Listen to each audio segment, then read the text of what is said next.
Extern boot camp. Time to get started for real. Who's ready to learn? Yeah, we're ready to learn. So, you want to be a front-end developer?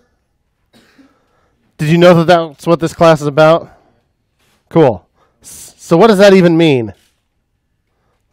Front-end, back-end, right? Like that?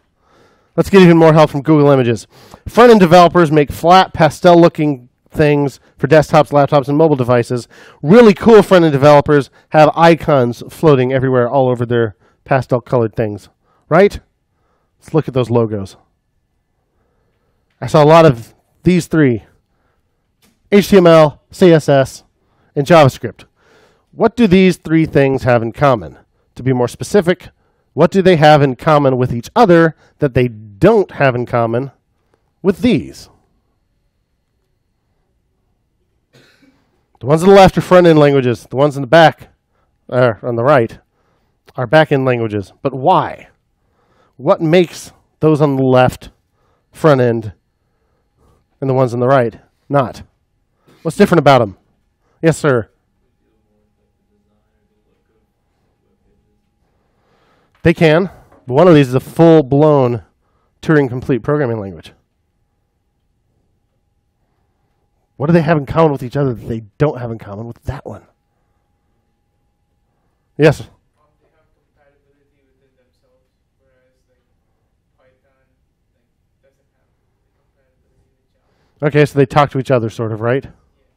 So basically, you write JavaScript stuff in HTML. So Okay, you can embed JavaScript and CSS in HTML. That is true. And then what interprets that? What can run those things on the left? Yes, sir. The DOM. Ooh, yeah, we're going to talk a lot about the DOM, the document object model. But what's the piece of software on your machine that understands that? Yes, sir. Yeah, these rascals, right? They know just what to do with those three things, and they don't know what the heck to do with those things. So one possible definition of the front end is that it consists of anything that web browsers can interpret without any extra help. If you want a more technical definition, the front end refers to things that run on the client, while back end refers to things that run on the server. But we're focusing on the web for right now, so for our purposes, the client is the web browser. Now, slow down there, Grandpa. What's this web business? We only know the Snapchats. Web sounds like something for people in their 30s. Gross. Well, what if I told you that your beloved Snapchat was delivered over that very same World Wide Web? Yes. So let's talk a little about this so-called World Wide Web and how it works. And pretty soon, you'll be as comfortable with the web as this guy who thought his Palm Pilot bulky cell phone and 45-pound CRT displays would look cool much longer than they did. He also thought his hair would last longer, so what does he know? But anyway, the web. When you visit a website, type in a URL or a search term. A request gets sent from your machine to that cloud we call the internet, or specifically a subset of the internet called the World Wide Web. That request ends up on some server or collection of servers. And then that server does heaven knows what. It could just grab a file from the file system and send it back to you, or it could run an entire program in one of those other languages like Python or Ruby or .NET or Java or whatever. Doesn't matter what it does, sooner or later it processes that request and sends back a response. Now that response could contain anything. It could be a zip file, it could be a video, something like that. But most of the time it's one of those things that web browsers can interpret natively, like HTML, CSS, and JavaScript. So again, the server might be running some application, but the output of that application is most of the time going to be HTML, CSS, or JavaScript, or cat pictures. But that's pretty much all there is on the web. Now, it could also be video or audio or something like that, but if your page autoplays audio, you are basically summoning the devil, like our friend Spock here. I don't know. I found it. But it's probably HTML, CSS, JavaScript, or little bub. And only one of those things is a programming language. Which one of those things is a programming language? No, not little bub. JavaScript, your new best friend. I know I told you the documentation is your best friend, but JavaScript's your best friend. And documentation is your second best friend, and Google's your third best friend. But they're all really good friends of yours. JavaScript, yes. So, front-end development is building all the stuff that gets sent in the response from a web server, all the stuff that the web browser will interpret and display, including, yes, dear old JavaScript. So, you want to learn more about JavaScript? I can't imagine why, because I have it on good authority that JavaScript sucks. 35 million results for JavaScript sucks. And look down here. Casey, what's-his-face there is a master programmer. Why do people hate it? Because it sucks, obviously. Sucks so much there are 35 million pages dedicated to its suckitude. So why do we use it? Reason number one, you don't really have a choice. It's the only programming language that these rascals understand. So if you want to do front-end programming on the web, JavaScript is still really the only game in town. Sure, you could write TypeScript or Elm or Dart or something like that, but only because they eventually get turned into JavaScript, because that's what web browsers can deal with. But there's another reason to learn JavaScript. It's actually pretty good now. Some of those Google results were actually posts mocking people for saying that JavaScript sucks just because they don't understand it. So yeah, a lot of programmers do despise JavaScript, but in many cases it really is just because they don't understand the language and are angry that it isn't language X, whatever they're used to. But there were some unfortunate decisions made early in JavaScript's life that we still have to deal with a bit. And it says something that one of the most popular books on the language is called JavaScript, The Good Parts, and it is not very thick. But a lot of people just don't like JavaScript because it's not the language they're used to. For example, JavaScript is a semicolons and curly braces language. We've all seen those before, right? That's C on the left, Java on the right. JavaScript looks kind of like those, but it does not actually work like those, which can be very frustrating. And if you've been writing JavaScript since even the early 2000s, never mind the mid-90s when I started using it, then you remember a time when it was truly heinous. This next slide is the first tweet that my business partner Miles ever sent. This was now 10 years ago when hating JavaScript was still pretty reasonable. And I think even he would admit that he hated it back then, in large part because it wasn't Ruby, which was his favorite programming language. So now that we've talked about what a dumpster fire JavaScript is, who's still excited to learn it? Yeah, thank you, Will and Nathan. It'll be fine. It'll be great. It's gotten a lot better. So how did we get here? Come with me on a magical journey to the far-off land of 1989. The Berlin Wall came down. Nintendo released the Game Boy. Batman and Indiana Jones ruled the box office. And that was the last Indiana Jones movie anybody ever made. Yes, it was. Shut up. I still had hair. And at the CERN Particle Physics Laboratory, future home of the Large Hadron Collider, this chap, Tim Berners-Lee, created the World Wide Web, and with it, the HTTP protocol and HTML. He created it for sharing scientific documents in hypertext, the HT in HTML. What's hypertext? Hypertext allows documents to link to one another, and that's still fundamentally what the web is. Only those linked documents can contain a lot more than just text. But in the beginning, there was only hypertext, and that was the point. So, fast forward to 1991, when they made the last Terminator movie that anyone would ever make. I still had hair. Oh, quick bonus points. Who can tell me what I'm playing? Yes, the NES. What game? What game is that up there? Anybody tell from that? Upper right corner. See just a little bit of the screen.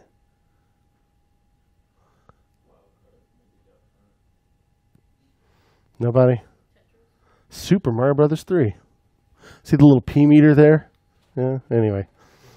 Yes, point is I still had hair in 1991, and good old Tim made his creation available to the world with a humble newsgroup post. He launched it with a line mode browser that ran on pretty much anything, as well as a browser with a graphical interface and a built-in WYSIWYG editor. What's WYSIWYG? Anybody know that one? Yes, sir. What you see is what you get. So a visual editor that you didn't have to just, that would show you what it would look like when it rendered. So that browser that he wrote was called, cleverly, World Wide Web, later renamed Nexus. And it was written in Objective-C and ran on NextStep, the operating system for Next workstations, which was the brainchild of this turtleneck-wearing cusser who had been fired from Apple. But Next computers were really, really expensive and not all that widely used. So still, very few people were using the web. So, in 1992, when I suddenly had long blonde hair, this guy told Tim he was thinking of writing a web browser for the X window system, which would allow it to run on a lot more Unix machines. And Tim said, good idea. So, this guy made a new browser called, what? Viola! Which you've never heard of. That's okay. But it added exciting new features, like tables and embedding web pages in other web pages. It even had a scripting language to add interactivity to pages. It even had a syntax for style sheets. All in all, a huge leap forward, but it still only ran on Unix, and so we've never heard of it, and none of the changes it made stuck. So, in 1993, by which point I was the single most awkward organism on the planet, and the Legal Information Institute at Cornell had made the first website about law, and lawyers were like, it's a Unix system. I know this. No, they weren't. They were like, lol, what? And this guy was like, JK, I made a browser for Windows. And the lawyers were like, hype. And this new browser was called Cello. Get it? Viola, cello? Yes. Oh, cuss. I hit the wrong button. Cello was the first web browser for Windows 3.1. This changed everything. Hey, web browsers, step forward if anyone remembers you. Not so fast, Cello. Because you see, at the National Center for Supercomputing Applications at the University of Illinois, birthplace of the fictional HAL 9000, these guys, who were students at the time, developed a web browser called, what? Anybody know? Mosaic. Anybody heard of Mosaic? All right. The first one that anyone's heard of, because Mosaic was a legitimately big deal. Like Viola, it was a graphical browser for Unix. Unlike Viola, it was very quickly ported to other operating systems, including Windows and Macintosh. And it was relatively easy to install and use. And that was crucial. There were a lot more people interested in the web than ever before. And in those days, software installation was often a nightmare. So Mosaic made huge leaps forward just by being easy to install. In some respects, the evolution of the web actually took some steps backward with Mosaic, whereas Viola applied formatting via style sheets, not CSS, but its own style sheets.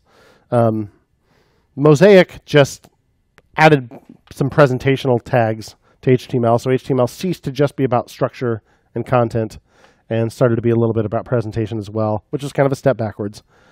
And yeah, so it added stuff like center and B for bold and U for underline. That stuff, man, that should happen in style sheets. But that's not what happened, and Mosaic is the one that got popular. So, just in time for 1994. Oh, cuss, I keep hitting the wrong button. Well, my nerdy friends and I still had hair, and those other three jerks still do. And the information superhighway was all over the news. I knew all about it because Anderson Cooper told me about it on Channel 1. And it was time for people to start figuring out how to make money with the web. So, back at the NCSA, where Mosaic was developed. The NCSA has a spin-off company called Spyglass, which exists for the purpose of commercializing research done at the University of Illinois. So, Spyglass made their own commercial version of Mosaic. At the same time, however, Mosaic's original author started a company, taking most of the Mosaic team with him. He called it Mosaic Communications, until the NCSA called and was like, that name's ours, buddy. So, Mark and his friends gave their new version a code name, suggesting that their new browser was the Mosaic Killer. The Mosaic Killer. The Mosaic Killer. The Mosaic Killer. The Mozilla! That's right, something you've heard of. Yes, Mark and his friends adopted Mozilla as their mascot, but the browser itself ended up being called what? Anybody know? Yes? Good guess.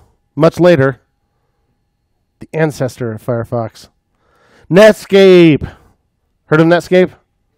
Netscape Navigator was released in October of 1994, implementing a ton of new features and very quickly rendering all other browsers irrelevant. So irrelevant that developers started inspecting the user agent string that gets sent with a request. Remember the request that goes in the arrow at the top of the slide? Well, along with information about which URL you're asking for, it tells it what your user agent is, what your browser is. And this was the user agent string for Netscape 1.0. It identified itself as Mozilla. So people would actually look for that on the server side and wouldn't deliver the page sometimes unless that was there. Spyglass, meanwhile, which actually owned the Mosaic name, was licensing their version of Mosaic to what company? Microsoft! Oh yeah, Player 3 has entered the game. Yep, Microsoft put a team of 6 to work enhancing Spyglass Mosaic and giving it that Microsoft flavor. Which brings us to 1995, when my hair reached its maximum strength. And it looks like I did a cover shoot for Young Republicans Quarterly or something, but I don't remember that. And Turtleneck Guy's other company made a movie about toys. Alanis Morissette was ticked off, and Bill Gates and his start menu were masters of the universe. So he and his pals at Microsoft were ready to show their fork of Mosaic to the world. You know it as... Louder? Internet Explorer, that's right, a miserable pile of garbage. Available in the Microsoft Plus companion for Windows 95. IE was pretty much just Mosaic dressed up like Windows 95 at that point. But the Netscape folks have been busy adding loads of new features. Internet Explorer didn't even support tables in its first release. They didn't even have that blue E icon yet. And they just labeled it the Internet. And seriously, forget what you know about even IE 11, much less Edge. The first 2 releases of IE truly had no redeeming qualities. They were trash. But that's okay, everyone just used the browser that their ISP gave them on a floppy, which was virtually always Netscape. In fact, Microsoft's user agent string reported itself as Mozilla, with the truth just in parentheses, MSIE. So it wouldn't get ignored when folks were sniffing the user agent string. And guess what? Every browser still does this. Every single one of them identifies themselves as Mozilla. Sniffing the user agent string is a very bad way to figure out what browser people are using. You shouldn't care what browser they're using. You should care about what features it supports. So detect features, not browsers, because this is what they do now. Look at this. It identifies itself as Mozilla, as Apple WebKit, as KHTML, as Gecko, as Chrome, as Safari, as Edge. They just stick them all in there so anyone sniffing will see it. Guess which user agent string this actually is? It's Edge. But it calls itself Safari and Chrome and Gecko, which is Firefox. All that good stuff. Not a good way to detect what people are using. I know, you were promised JavaScript. We're getting there. Just bear with me. So, we're still in 1995, right? When Generation X was the absolute worst instead of you guys. So don't feel bad. They think every generation is the worst. It used to be us, now it's you. Congratulations. Well, that was the year the web became widely available to mere mortals. And the commercial web was a very real thing. Amazon and Yahoo first appeared. CNET launched with a yellow sidebar that every other site on the web decided they needed to copy. Seriously, you cannot imagine how influential that stupid yellow sidebar was. Every website had it for a while. In fact, the web was so everywhere in 1995 that they even made a movie about hackers. Boot Up or Shut Up, online this fall.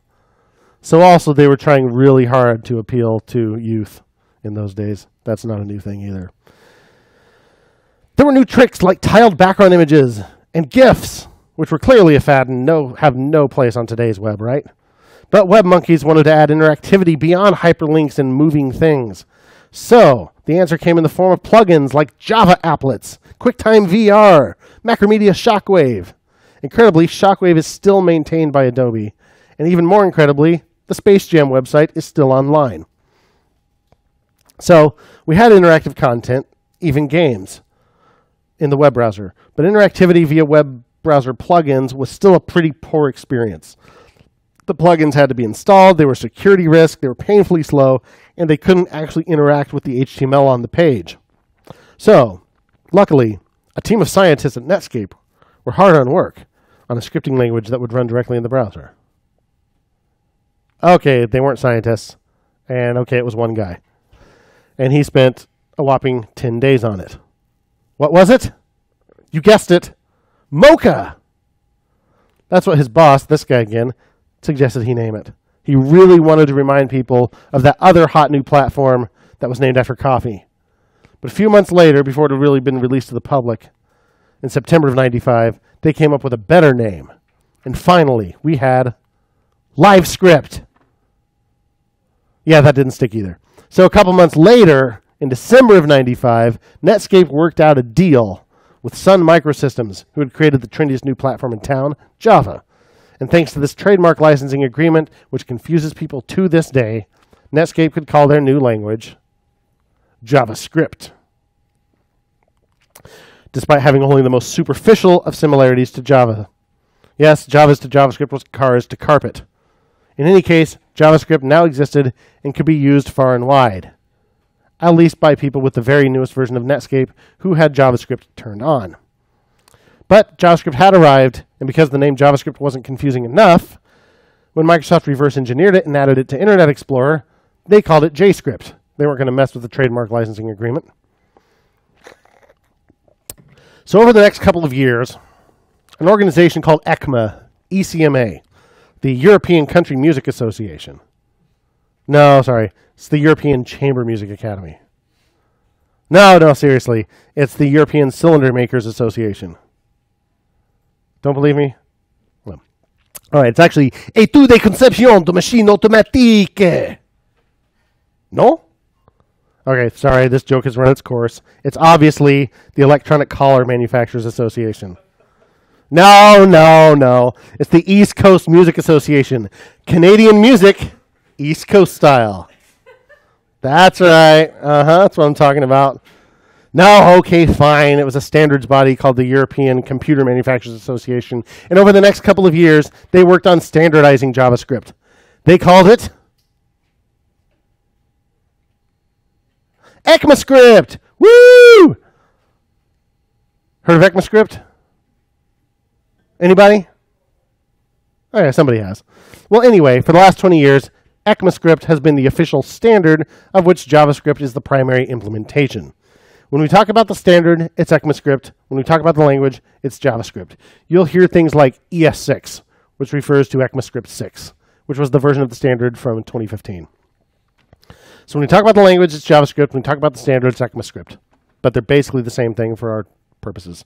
So now that we've got our names straight and know what ECMA really stands for, what could JavaScript actually do in those days? HTML could define the content and structure of a page and its basic presentation. But JavaScript could dictate behavior. You could do real programming with it. You could use JavaScript to actually alter the contents of a page after it rendered. Even generate additional HTML on the fly. You can make images change by hovering your mouse over them. Bonus points if you had no idea what they linked to until after you hovered.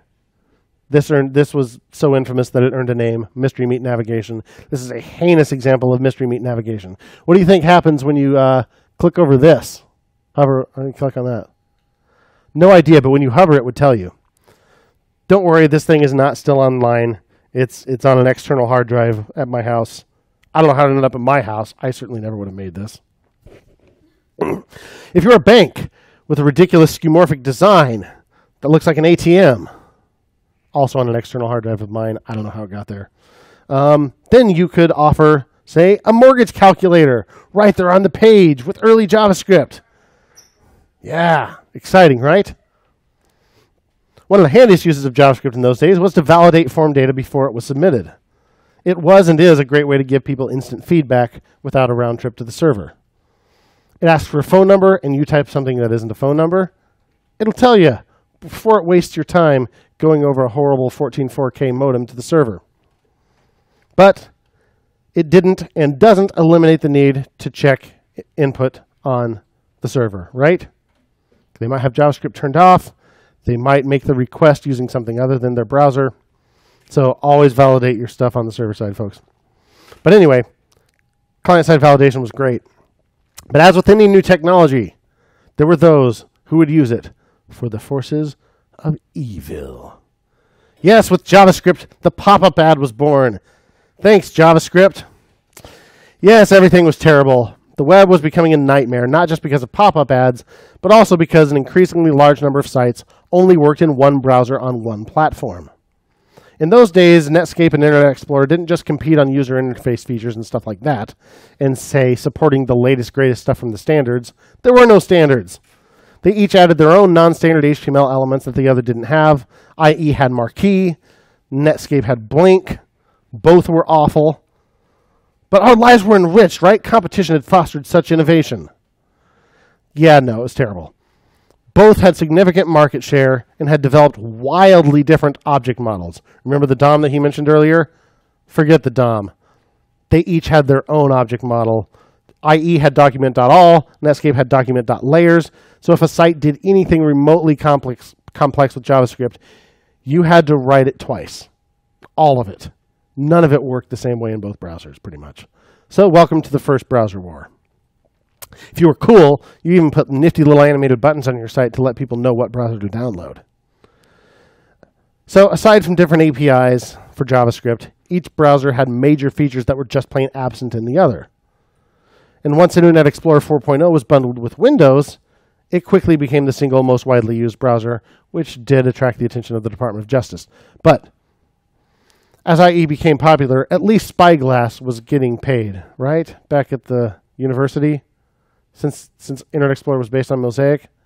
No, of course not. Since Microsoft was bundling it with Windows for free, they didn't have to pay royalties.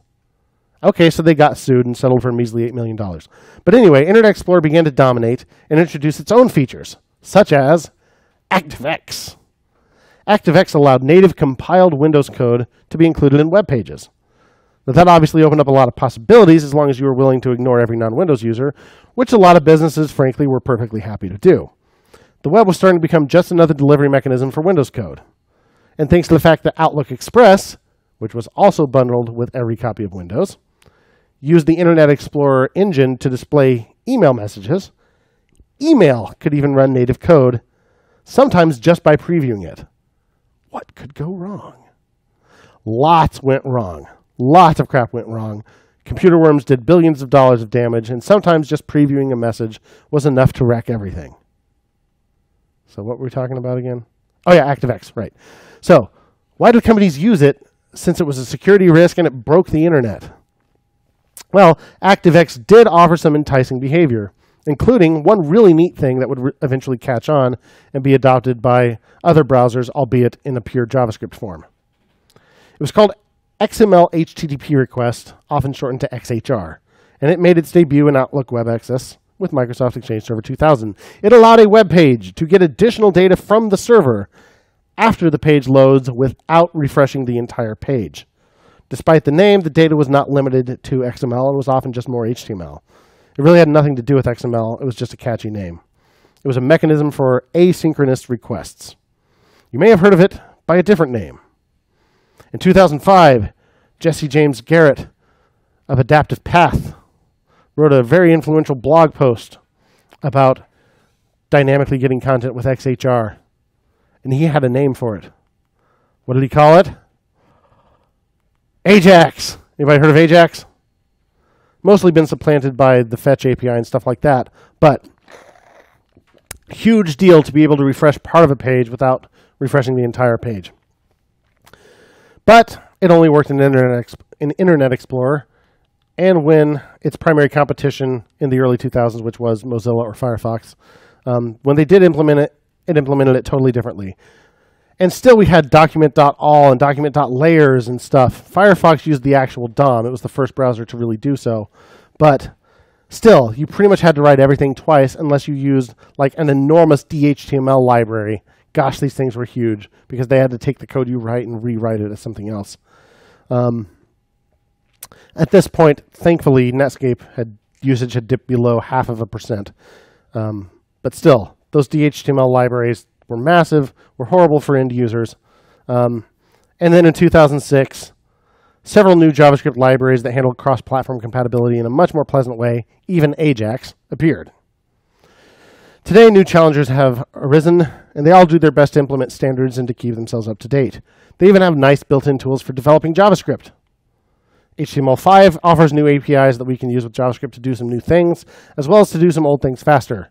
And JavaScript got a major overhaul with ECMAScript 2015, aka ES6, and it has continued to improve since then.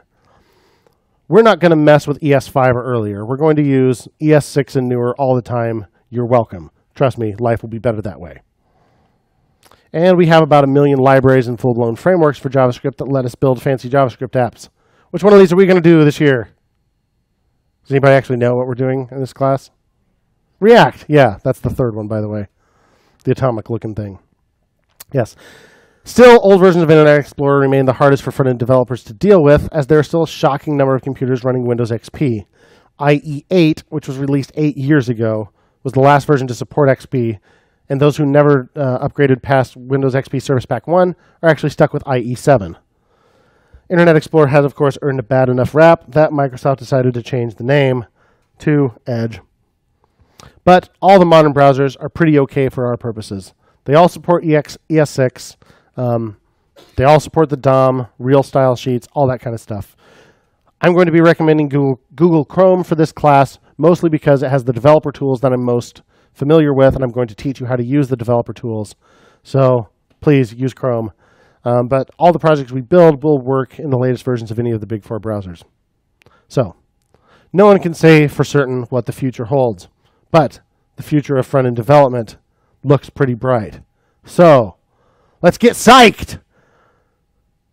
It's an exciting time to be creating things for the web. Who's with me?